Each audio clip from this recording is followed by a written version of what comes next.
Print ಮಾಡ್ತಾ ಇದ್ದಾರೆ, ನಕಲಿ ಡಾಲರ್ ಪ್ರಿಂಟ್ ಮಾಡ್ತಿರೋದು. ನಮ್ಮ ಸಂಪತ್ತು ಲೂಟಿ ಮಾಡ್ತಾ ಇದೆ ಭಾರತದಲ್ಲಿ. ಯಾರು? American company. ಇದು ಕಂಪನಿ ಓಡಿಸ್ಬೇಕು ಭಾರತದಿಂದ.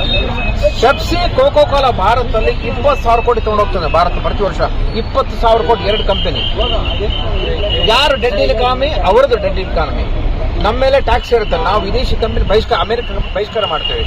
Amazon, Walmart, Pepsi, cocoa Cola ಎಲ್ಲ ಭಾರತ ಓಡಿಸ್ಬೇಕು ನಮ್ಮ ದೇಶದಿಂದ. ಇವತ್ತು ಅಮೆರಿಕದ ಸಂಪತ್ತು ಬರ್ತಿರೋದು ಎಲ್ಲಿಂದ? ಈ ತರ ಬೇರೆ ಬೇರೆ ದೇಶಗಳಿಗೆ ಹೋಗಿ ಕಂಪನಿ ಸಂಪಾದನೆ ಮಾಡ್ತಿರೋದು. ನಮ್ಮ ದೇಶ ಬಡ ದೇಶ, 28 ಲಕ್ಷ ಕೋಟಿ ಉಳಿತಾಯ ಮಾಡ್ತೇವೆ ನಾವು. ಯಾರು ಇಕಾನಮಿ ಡೌನ್ ಇದೆ? ನಮ್ದಲ್ಲ, ಅವ್ರದ್ದು ಡೌನ್ ಇರೋದು. ದಿವಾಳಿ ದೇಶ ಅಮೆರಿಕ ನಕಲ್ ಡಾಲರ್ ಪ್ರಿಂಟ್ ಮಾಡ್ತಾ ಇದೆ. ಅದಕ್ಕೋಸ್ಕರ ಇಡೀ ದೇಶ ಜನರಿಗೆ ಕರೆ ಕೊಡ್ತಾ ಇದ್ದ ನಾವು ಅಮೆರಿಕ ವಸ್ತು ಬಹಿಷ್ಕಾರ ಮಾಡಿ, ಅಮೆಜಾನ್ ಬಹಿಷ್ಕಾರ ಮಾಡಿ, ಕೋಕೋ ಕೋಲಾ ಬಂದ್ ಮಾಡಿ, ಪೆಪ್ಸಿ ಕೋಲಾ ಬಂದ್ ಮಾಡಿ, ಹಿಂದೂಸ್ತಾನ್ ಲಿವರ್, ಲೈಫ್ ಲಕ್ಸ್ ಬಂದ್ ಮಾಡಿ. ನೀವು ಅಮೆರಿಕ ದಾರಿಗೆ ಬರ್ತಾರೆ. ಅದು ಯಾವಾಗ ಟ್ಯಾಕ್ಸ್ ಹಾಕಿದ್ರೆ 50% WTO ಪರ್ಕ ಹಾಕುವಾಗಿಲ್ಲ ನೀವು. ಹೀಗಾಗಿ ಸ್ವದೇಶಿ ಮುಂಚೆ ಬೇರೆ ಬೇರೆ ವ್ಯಾಪಾರಿ ಸಂಘ ಕಾಲೇಜ್ ಸೇರ್ಕೊಂಡು ಇಡೀ ದೇಶದಲ್ಲಿ ಪ್ರಾರಂಭ ಮಾಡಿದ್ವಿ ನಾವು.